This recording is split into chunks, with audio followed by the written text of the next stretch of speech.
시청자 여러분 안녕하세요. 문학채널 초대석 신은경입니다. 오늘은 1월 24일 수요일 초대 손님은 시인이시고 충남대학교 명예교수이신 손종호 교수님을 모셨습니다.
안녕하세요, 교수님. 네, 안녕하세요. 반갑습니다.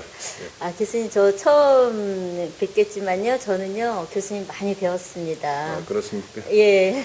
지난번에 그 MG 문학상 타실 때도 제가 그 자리에 있었습니다. 예. 박수 다시 한번 드리겠습니다. 고맙습니다. 예. 그때 MG 문학상은 어떤 그 시를 가지고 타셨나요? 이번에, 그러니까 작년 2017년에 네. 제가 발간을 한 네. 그 시집, 뿌리에 관한 비망록. 네네. 그 시집에 대한 네. 시상인 것 같습니다. 네. 정말 다시 한번 축하드립니다. 네, 반갑습니다. 교수님 하면 대전을 지키고 계신 나무 같은 신. 제가 한번 그렇게 이름 붙여봤습니다. 글쎄요. 대전 출생이시죠, 당연히. 예, 그렇습니다. 예, 그 어린 시절 대전에 대한 정경이라든가 그 이야기 좀 해주세요. 제가 1949년 예. 5월에 대전에서 태어났으니까요. 예. 예, 그때 당시에는 이제 뭐 전쟁을 극복을 하고 예. 막 이제 근대화보다 네. 더 근대화시키기 위한 네. 정부의 노력들이 한참일 때라서 네. 예, 특별히 뭐 말씀드릴 것은 없고요. 네. 지금 생각하면 우리나라가 많이 발전되었다라는 예, 그렇죠. 그런 느낌이 오히려 강합니다. 네. 이제 우리 손종호 교수님 하면은 그 신춘문예로 중앙일보 신춘문예였었죠. 예. 근데 정말 우리 신춘문예 하면 정말 화려하게 등단을 하셨다. 이제 그렇게들 많이 이제 이야기를 하는데요. 예. 그 신춘문예로 등단하신 시가 어떤 시였었죠? 1979년 네. 중앙일보 신춘문예 당선시인데요. 예. 안개라는 시. 안개라는 시요. 예. 안개라는 시. 예, 중앙일보 신춘문예로 안개라는 시로 등단하셨습니다. 그래서 79년이면 몇 세 때셨나요? 30세. 30세요? 예, 예. 그럼 시는 언제서부터 쓰게 되셨어요? 중학교 2학년 예. 때인데요. 예. 당시에 교지에 네. 우연히 그리움이라는 시 한 편을 투고를 했는데 예. 그 대전에 지금 현재 우송대학교 전신인 예. 대전실업대학 학장님께서 네. 우연히 그 시를 보신 것 같아요. 근데 이제 그때 당시에 이분이 돌샘문학동이네라고 해서 고등학교 학생들을 대상으로 한 문학 동인회를 지도하고 계셨는데 네네. 그 고등학교 학생 회원을 시켜서 네. 저를 좀 만났으면 좋겠다고 해서 그 학장님을 만나게 됐고 네네. 그분이 이제 중학생임에도 불구하고 여기 형들 사이에 껴서 좀 공부를 해볼 생각이 없느냐 해서 그때부터 이제 문학 동인 활동을 시작을 했습니다. 그러셨어요. 그러면 중학교 2학년, 예. 2학년 때부터 문학 활동을 하셔서 30세가 되시던 해에 신춘문예로 등단을 하셨네요. 그렇죠. 기간이 좀 많이 걸린 거죠? 예, 그 사이에 이제 예. 기간은 좀 길었는데요. 예, 제가 고등학교 다닐 당시에는 그 예. 고교생 대상의 100일장, 네. 문학 콩쿨, 예, 작품 현상 모집이죠. 예. 그런 것들이 많아서 네. 그런 곳에서 이제 지속적으로 수상을 했고, 예, 대학 시절에는 이제 숙명여대에서 그 학보사에서 주관하는 범대학 문학상이라는 게 있었어요. 네. 거기에 이제 수상을 했고요. 또 국방부에서 주관하는 진중문예 작품이라는 게 예. 있습니다. 예. 군인들을 대상으로. 네.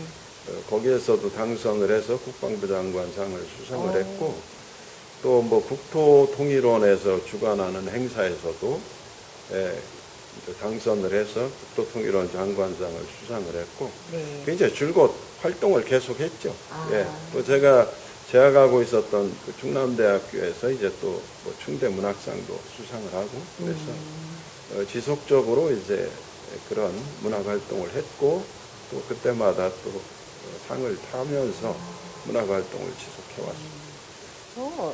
그러면 굉장히 이제 나갈 때마다 그런 상을 타셨기 때문에 뭐 벌써 입증이 되셨었네요. 시를 잘 쓰시는 분으로 벌써 글쎄요. 네. 시를 잘 쓰시는 분으로 입증이 되셨었는데, 네, 신춘문예라는 길은 그렇게 이제 30세 되던 해에 그렇게 되신 거네요. 이제 일화를 소개 말씀을 드리자면, 예. 고등학교 3학년 시절에 그냥 예. 뭐 장난처럼 예. 그 한국일보에 신춘문예에 투고를 했는데, 네. 이게 마지막 순간에 이제 최종 심사에서 당선작과 예. 경합을 했어요. 예. 그래서 이제 좀 화제가 됐죠, 친구들 고등학교 사이에. 3학년 시절에. 예. 근데 또 그때 당시에 당선작인 이유식 씨의 원주민이라는 작품이 예. 그 해의 작품 중에서 가장 뛰어난 작품이었습니다. 예. 그래서 이제 뭐 내년이면 이제 당선되지 않겠느냐 해서 이제 문학하는 친구들한테 술도 많이 뺏어 먹었죠. 그런데 이제 그것이 잘못돼서 결국 이제 10년 동안 계속돼서 1979년에 중앙일보 신춘문예에 당선됐을 때 당선 소감에 제가 그렇게 썼습니다. 오만이라는 적과 싸우는데 10년이 걸렸다 하고 썼어요. 너무 이제 상을 이제 많이 타시고 하시다 보니까 교수님 자신도 나는 시 잘 쓰는 사람으로 그냥 딱 박혀 있으셨을 것 같아요. 그래서 이제 좀 교만이라는 병에 들린 거죠. 그러시구나. 네. 그럼 어린 시절은 어떠셨어요? 어린 시절은 교수님 어린 시절이 대전에 사시면서 어떻게? 어린 시절은 뭐 이제 그 가족들이 많았어요. 대가족이고. 제가 11남매의 9번째라서. 11남매요? 예, 11남매 9번째라서 위에 누님이나 이제 형이 계셨고. 예. 근데 이제 중학교 2학년 때 시를 쓰게 된 것은 이제 좀 장유회사를 운영을 하시던 아버님이 갑자기 쓰러지시고 돌아가셔서 그 충격이 좀 컸죠. 그래서 그 중학교 시절부터 좀 생각이 깊어지는 그런 습관이 들지 않았나 그렇게 생각을 하고요. 그것이 일종의 이제 시를 쓰게 된 동인이었다라고 말씀드릴 수 있겠습니다. 아버지 돌아가신 그 빈 공간이 시를 쓰시게 된 그러한 이제 계기가 되셨다고 말씀하시네요. 예, 그리고 제가 봤더니 그 14회 한성기 문학상을 또 타셨더라고요. 예, 14회 한성기 문학상을 타셨는데 그 새들의 현관, 새들의 현관으로 이렇게 시를 한성기 문학상을 타셨어요. 근데 제가 시집이 없어서 이제 제가 못 봤는데 보고 싶거든요. 근데 새들의 현관은 어떤 시인지 한번 소개해 주세요. 여기서요. 새들의 현관은 이제 시집 제목이기도 한데요. 네네. 젊은 시절에 이제 좀 비상을 하고 싶어하는 비상을 하고 싶어 하지만 이제 지금 뭐 젊은 청년들이 많은 좌절을 하면서 네. 어려움을 겪고 있듯이 뭐 어느 세대나 마찬가지죠. 그렇죠. 본인들이 원하는 바가 있고 그것에 네. 도달하지 못하는 어려움과 고통이 있는 것처럼 네. 예, 새들의 현관이라는 것이 결국 비상하고 싶어하는 그 인생들, 특히 젊은이들, 네. 그들의 그 붐비는 그 현관에는 어떤 고통이 있을까, 어떤 슬픔이 있을까, 또 어떤 좌절이 있을까. 거기에 이제 초점을 맞춰놓은 시라고 말씀드릴 수 있습니다. 꼭 이렇게 제목도 굉장히 제가 인상 깊었는데 한번 꼭 보고 싶습니다. 그리고 이제 말씀드리자면 우리 교수님께서 쓰신 이제 시집을 몇 권 내셨어요?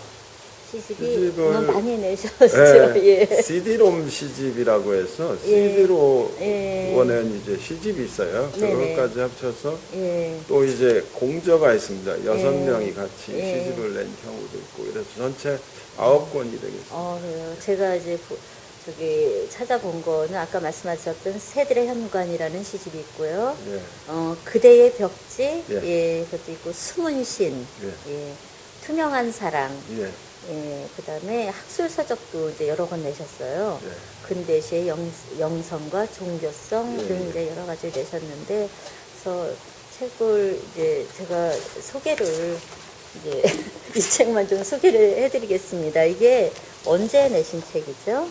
예. 작년에 낸, 2017년에 예, 2017년에 내신 뿌리에 관한 비망록, 뿌리에 관한 비망록, 이 책으로 그 MG 문학상도 타신 뿌리에 관한 비망록이라는 이게 서정시학에서 나온 시집입니다.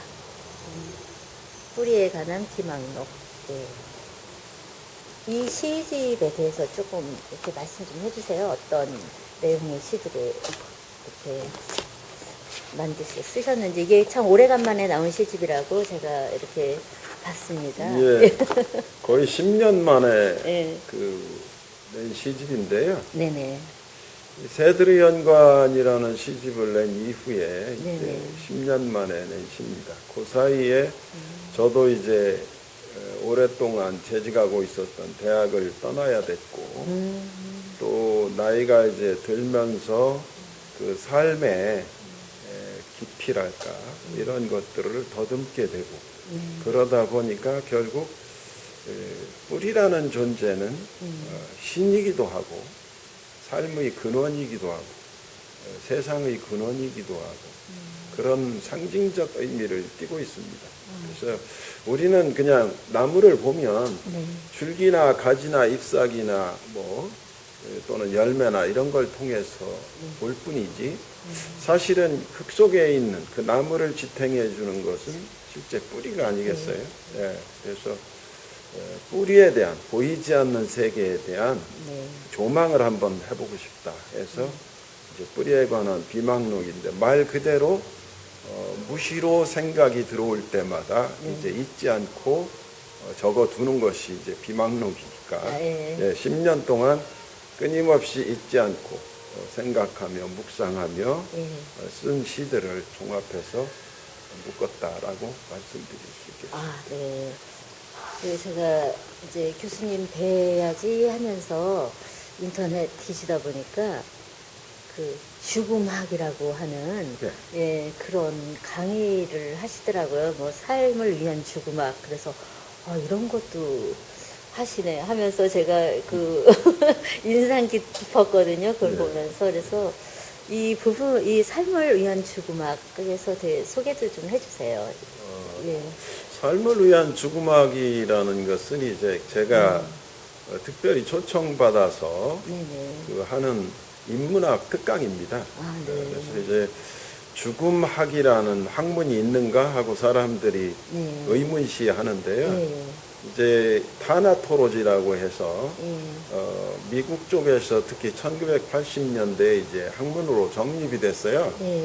학문이 되려면 이제 두 가지 그 조건이 갖춰져야 됩니다. 하나는 우선 이론적으로 합리성이 확보돼야 되고, 둘째는 그것이 그 이론이 실제에 적용했을 때 실증성이 있어야 돼요.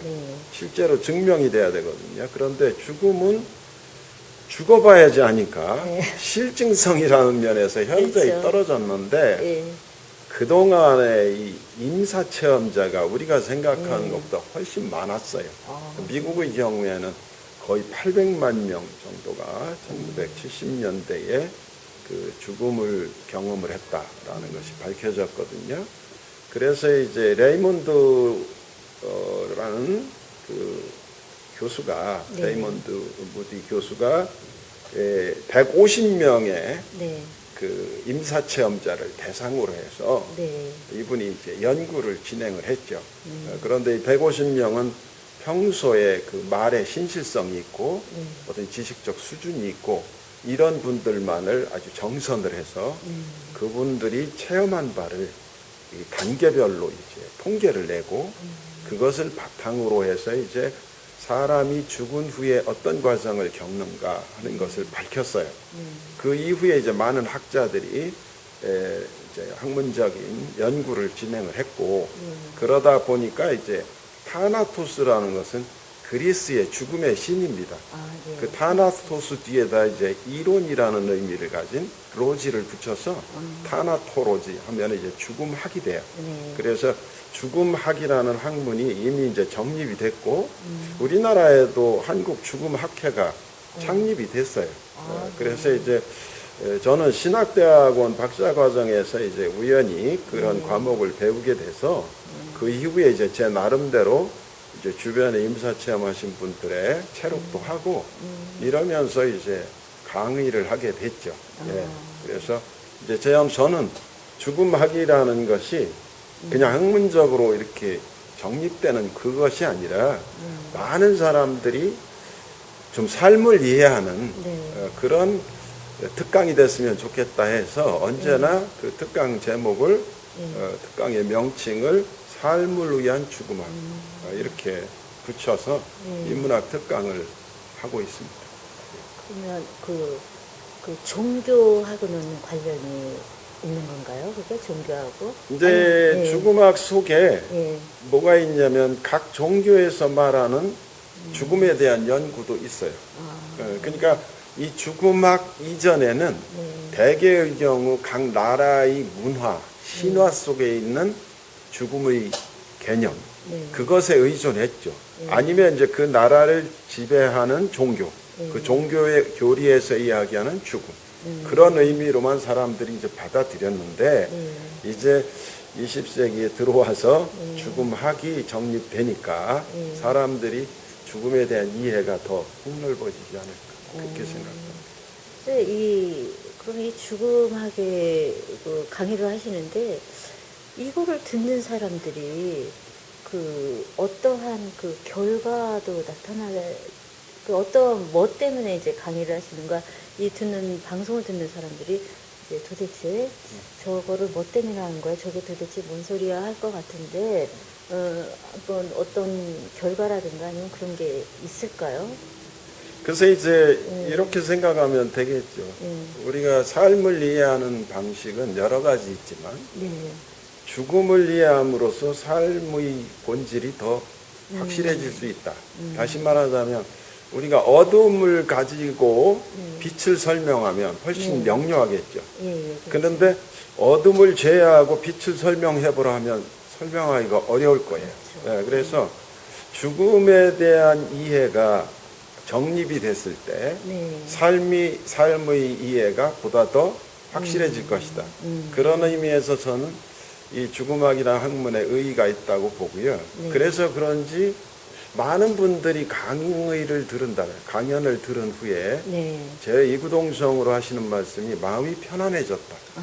많이 편해졌다라는 소리를 합니다.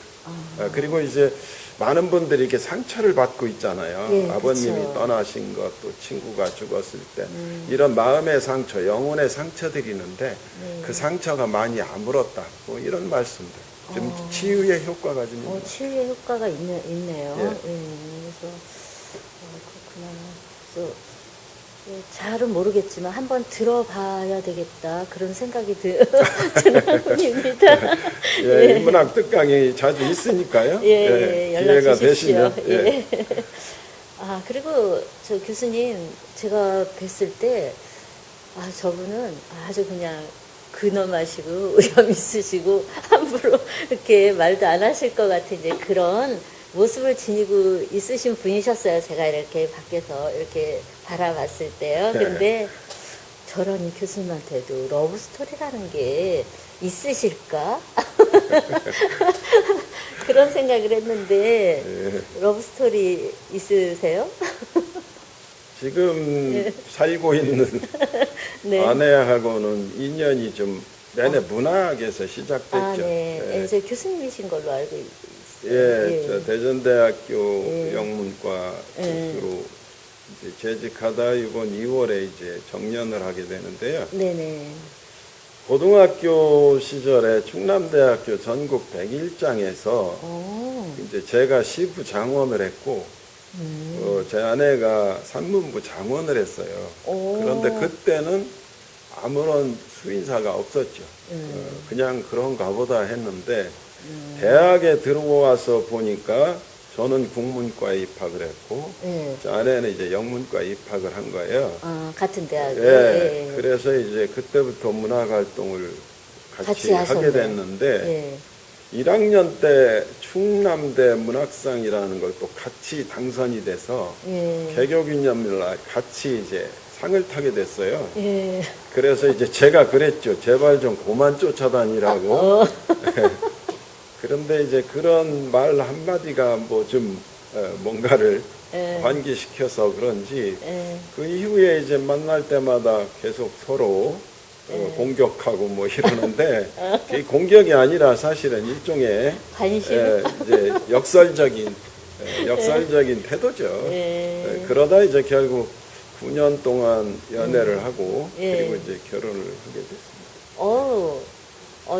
그러면 저 문제들께서 진짜 그렇게 두 분이서 그렇게 결혼을 하셨네요. 와, 엄청 전설이었었겠어요. 그런 정도는 아니고.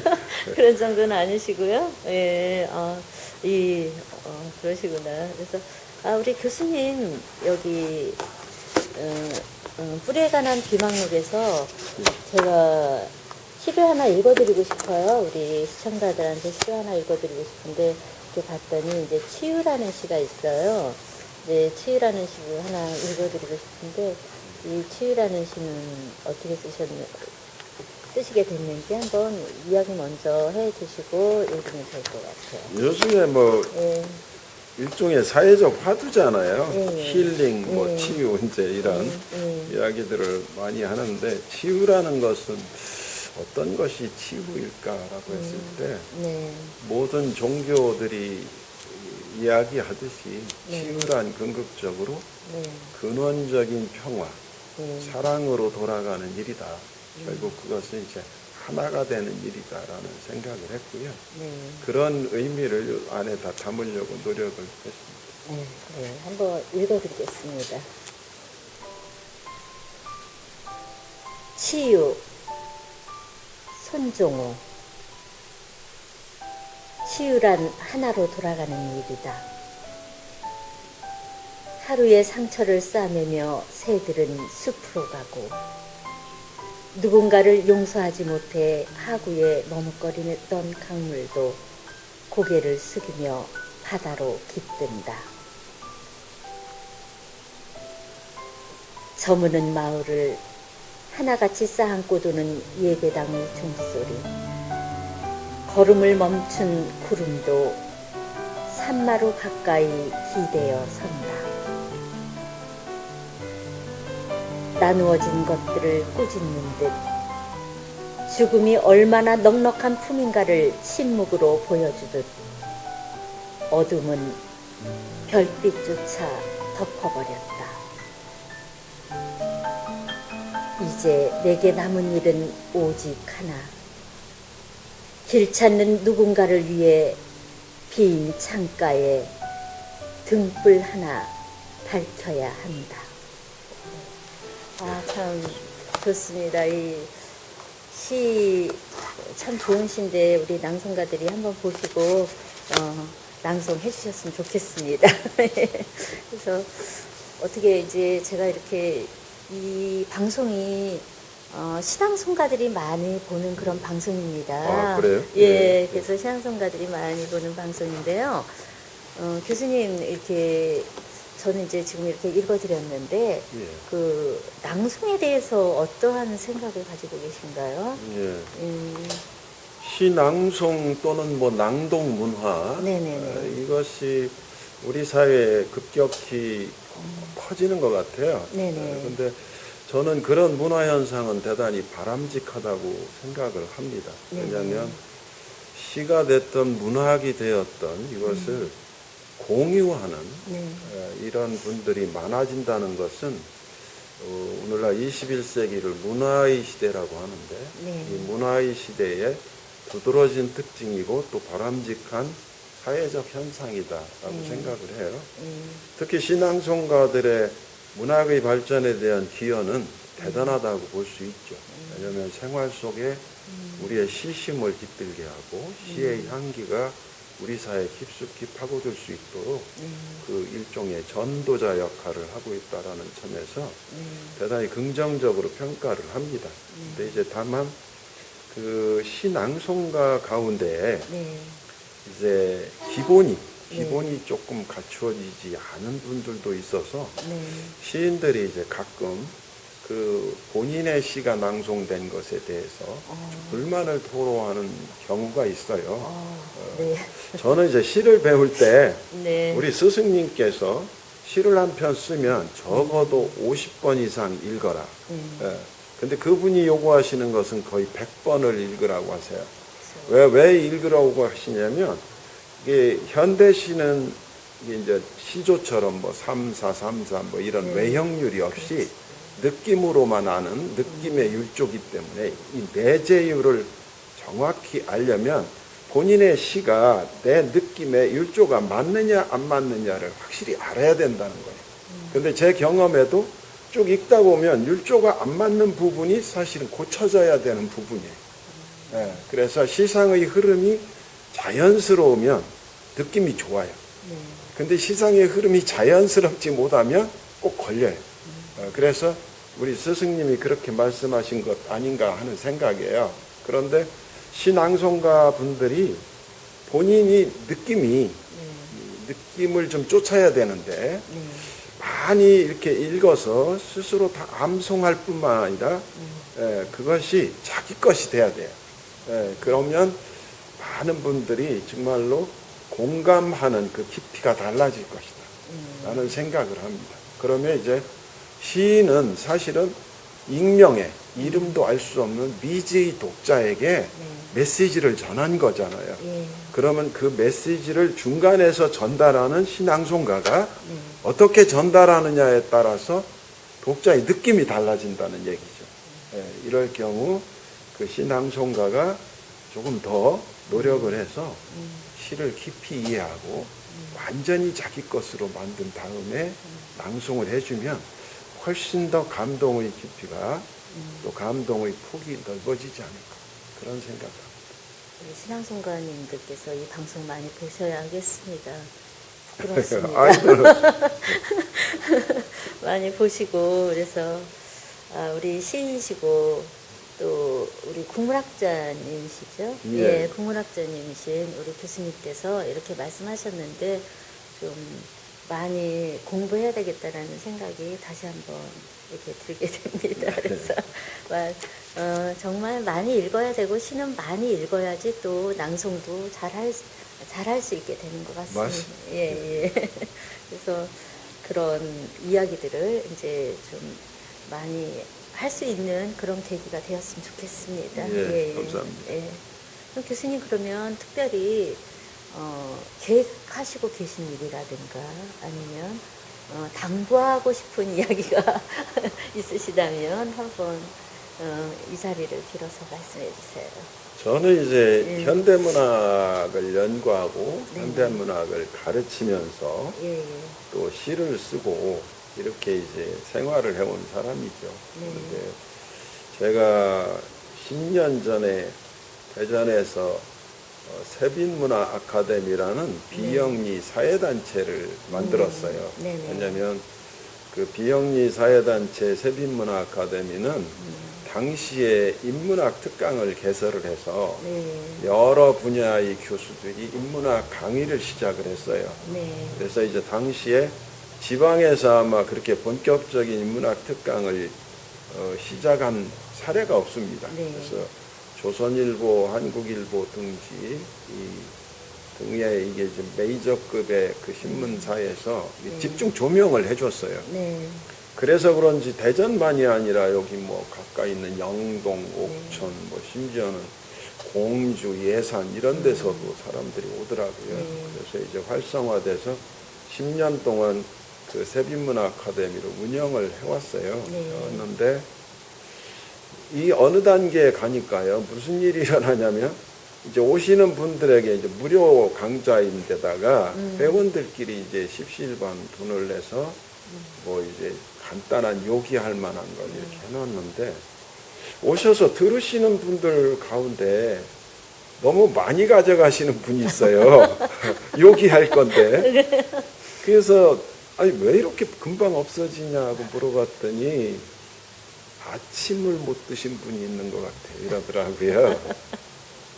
그래서 이게 이러면 그러면 영적인 양식, 정신적 양식만이 아니라 육적인 양식도 좀 드리는 걸로 하자. 이제 이래서 작년에 2017년에 한국 어머니 재단이라는 걸 다시 창립을 했어요. 그래서 여기 이제 대전역 쪽에는 봉사하는 분들이 많고 해서 서대전역 근처에서 이제 서대전역 중심의 노숙자분들하고 그쪽이 대전에 조금 낙후된 지역이잖아요. 그래서 이제 거기 독거노인들을 위해서 점심 제공을 하고 이제 그런 활동을 하고 있습니다. 그래서 저로서는 영적이든 육적이든 양식을 제공하는 일을 좀 지속적으로 했으면 하는 그런 생각을 하고 있습니다. 아까 그 어머니 문화재단에서 글 공부하는 사람들을 이렇게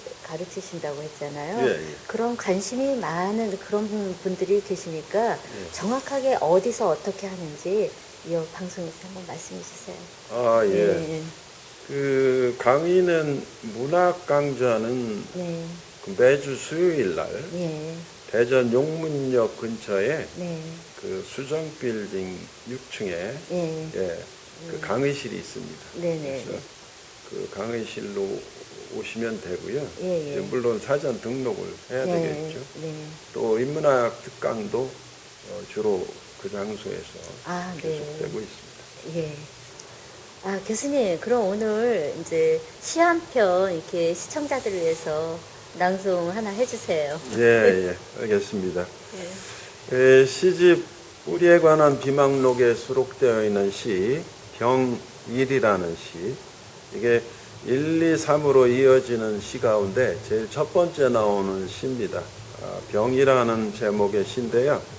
이 시를 혹시 병을 앓거나 건강이 좋지 않으신 분 계시다면 그분들을 위해서 바치는 시로 감상해 주시기 바라겠습니다. 병. 그대의 병은 고통이 아니라 그대가 걸어온 길을 뒤돌아보라는 그대 몸의 솔직한 권면입니다. 아니면 그대가 애써 외면해온 내면의 푸르른 상처.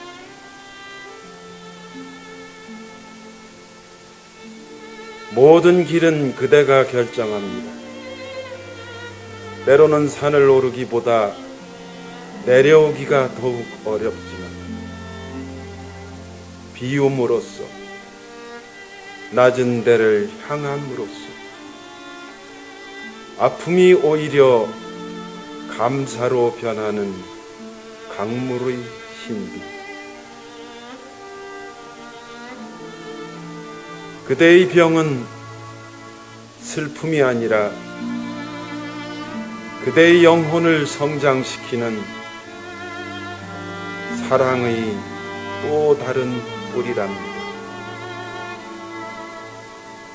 오래 잊었던 또 하나의 나를 만나 어릴 적 고향을 향해 서는 눈시울 붉은 바람의 언덕.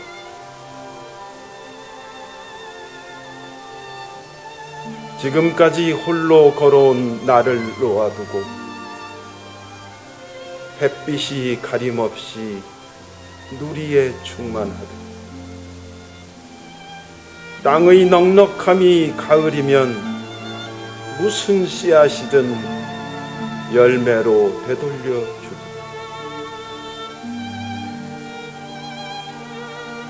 지상에서 그대가 아직도 해야 할 일들이 남아있다면 세상의 어떤 병도 이미 병이 아니랍니다. 감사합니다. 네, 잘 들어봤습니다. 감사합니다. 맞습니다. 예. 지금까지 손정호 교수님 모시고 좋은 말씀 많이 들어봤습니다. 교수님 감사합니다. 감사합니다. 문학 채널 신은경이었습니다.